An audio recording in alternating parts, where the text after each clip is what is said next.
ब्रह्मा विष्णु महेश, जय मां पराशक्ति।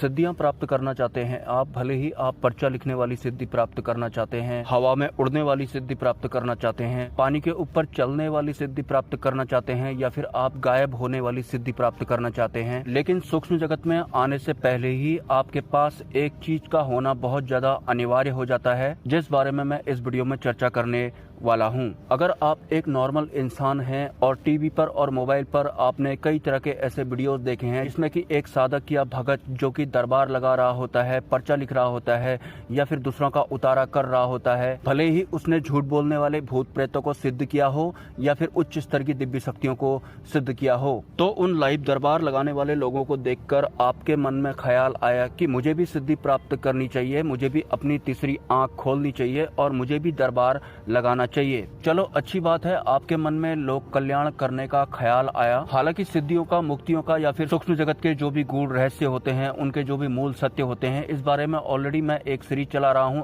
अगर आप मेरे इस वीडियो तक पहुंच ही गए हैं तो समय निकालकर अगर आप मेरे चैनल के अदर वीडियो चेक करते हैं तो यकीनन आपको सूक्ष्म जगत के विषय में आज तक के जितने भी भ्रम रहे हैं वो काफी हद तक दूर हो जाएंगे। तो मैं बोल रहा था कि आपने टीवी पर या मोबाइल पर किसी एक इंसान को देखा जिसने कि पीले वस्त्र पहन रखे हैं या फिर भगवा कलर के वस्त्र पहन रखे हैं और हजारों लोगों की भीड़ भी उनके दरबार में आई हुई है और वो किसी का भी भूत भविष्य बता दे रहे हैं और जो भी जिस इंसान को प्रॉब्लम होती है वो उन प्रॉब्लम का समाधान कर रहे हैं। लेकिन जिस भी इंसान को आप ये सब करते हुए देख रहे हैं तो यकीनन उस साधक या उस भक्त के पास सूक्ष्म संसार की कोई शक्ति जरूर है जिसे कि उसने सिद्ध किया हुआ है। वो कोई भूत प्रेत भी हो सकता है या फिर सूक्ष्म जगत की कोई अन्य शक्तियां जैसे कि यक्ष, गंधर्व, किन्नर, कुबेर, नाग, अप्सरा, यक्षिणी या फिर इन उच्च स्तरीय सूक्ष्म जगत की शक्तियों की कोई सेविकाएं भी हो सकती हैं जिन्हें कि इन साधकों या फिर इन भगतों ने सिद्ध किया होता है। तो ये सब देखकर आपके मन में भी ख्याल आया कि मुझे भी एक साधक बनना चाहिए, मुझे भी सिद्धि प्राप्त करनी चाहिए और लोक कल्याण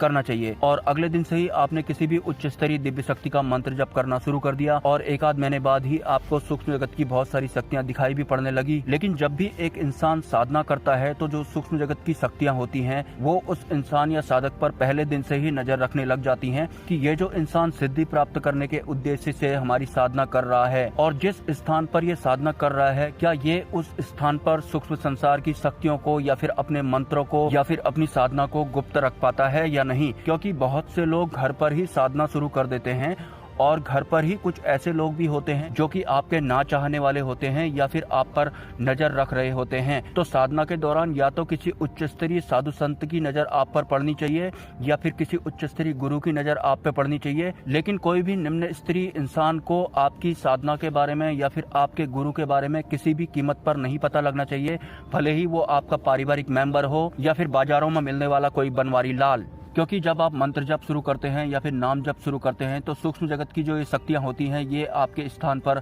आना शुरू हो जाती हैं और यकीनन उन्हें ये भी पता होता है कि जो मेरा साधक साधना कर रहा है इस पर तो पहले से ही कोई नजर बनाए हुए है। तो इस वजह से भी 99% लोगों की जो सिद्धियां होती हैं वो पूर्ण नहीं हो पाती हैं। तो स्थान का एक बहुत बड़ा महत्व होता है अगर आप साधना के क्षेत्र में आ रहे हैं, क्योंकि साधनाओं को या फिर सिद्धि को पूर्ण होने से पहले तो उसको पूर्ण रूप से गुप्त रखा जाता है। क्या आप अपनी साधना को गुप्त रख सकते हैं? अगर आप अपने घर पर साधना कर रहे हैं तो क्या आप अपनी साधना को गुप्त रख सकते हैं? सिद्धि पूर्ण होने से पहले आपको सिर्फ अपने अनुभवों को ही गुप्त नहीं रखना होता है, आपको अपनी साधना को भी गुप्त रखना होता है। अगर आप कोई सिद्धि प्राप्त करना चाहते हैं तो आपका जो स्थान है वो बिल्कुल एकांत में होना चाहिए, वहाँ पर ज्यादा इंसानों का आना जाना नहीं होना चाहिए ताकि आप सूक्ष्म जगत की शक्तियों को या फिर अपनी सिद्धियों को या फिर अपने अनुभवों को गुप्त रख सकें, स्पेशली सिद्धि पूर्ण होने से पहले। क्योंकि जो सूक्ष्म जगत है उसे परमात्मा द्वारा वैसे ही गुप्त रखा गया है और सही बताऊं तो सूक्ष्म जगत की शक्तियों को पहले ही पता होता है कि जो ये इंसान साधना कर रहा है, सिद्धि प्राप्त करने हेतु मंत्र जप कर रहा है, ये कैपेबल है या नहीं और सिद्धि प्राप्त होने के बाद इसका फ्यूचर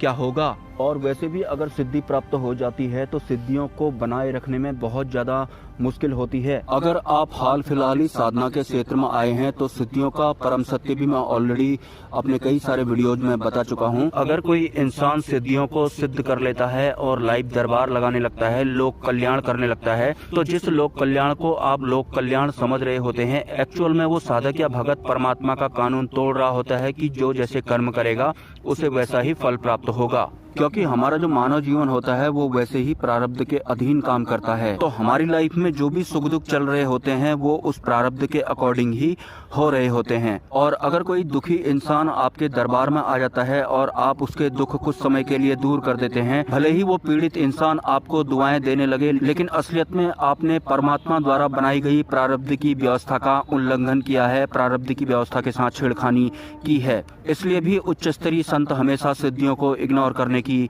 बात करते हैं। हाँ, अगर आप इन सूक्ष्म संसार की शक्तियों को मोक्ष प्राप्त करने हेतु, जो कि परम सिद्धि होती है, उन सिद्धियों से मार्गदर्शन लेने हेतु इनको सिद्ध करना चाहते हैं तो उसमें कोई बड़ी बात नहीं है। हालांकि जिन भी सिद्धियों को आप सिद्ध करना चाहते हैं, ये सभी सिद्धियां भी परम सिद्धि मोक्ष को प्राप्त करना चाहती हैं। और जो ये हमारा ब्रह्मांड है, इसमें अनंत असंख्य रूप में लाखों सूक्ष्म शक्तियां घूम रही होती हैं। कुछ सूक्ष्म शक्तियां तो ऐसी होती हैं कि उन्हें आप मानसिक जप द्वारा सिद्ध नहीं कर सकते। उनको सिद्ध करने के लिए आपको वाचिक जप ही करना पड़ेगा। वाचिक जप मतलब जो जप आप बोलकर करते हैं, मतलब आपके मंत्र की आवाज बाहर सुनाई देने लगेगी। तो उस केस में तो स्थान का महत्व और भी ज्यादा बढ़ जाता है। आपकी जगह भी ऐसी होनी चाहिए कि आपके जो मंत्र जप की जो आवाज होती है, जो ध्वनि होती है, वो भी किसी इंसान के कानों में ना पड़े जब तक कि आपकी सिद्धि पूर्ण नहीं हो जाती। अगर फिर भी आपको स्थान की प्रॉब्लम हो रही है और आप एक जॉइंट फैमिली में रहते हैं और आप सिद्धि प्राप्त करने हेतु साधना कर ही रहे हैं, तो जब भी आपका पारिवारिक मेंबर आपके पास में आता है तो आप बोल देना कि मैं तो सिंपल सी पूजा पाठ कर रहा हूँ। या फिर आप रात 11 बजे का बाद का समय अपनी साधना को पूर्ण करने के लिए कर सकते हैं। लेकिन साधना के वक्त समय का भी बहुत ध्यान रखना पड़ता है। हर दिन के जो आपके जप करने का समय होता है वो निश्चित होना चाहिए। हालांकि समय का महत्व फिर भी उतना ज्यादा नहीं होता है, लेकिन एक गुप्त स्थान का महत्व बहुत ज्यादा मायने रखता है, जहां पर आप अपनी साधना को, सिद्धि को गुप्त रख सकें। अगर आपके कोई सवाल हैं तो आप मुझे कमेंट कर सकते हैं। जय मां पराशक्ति।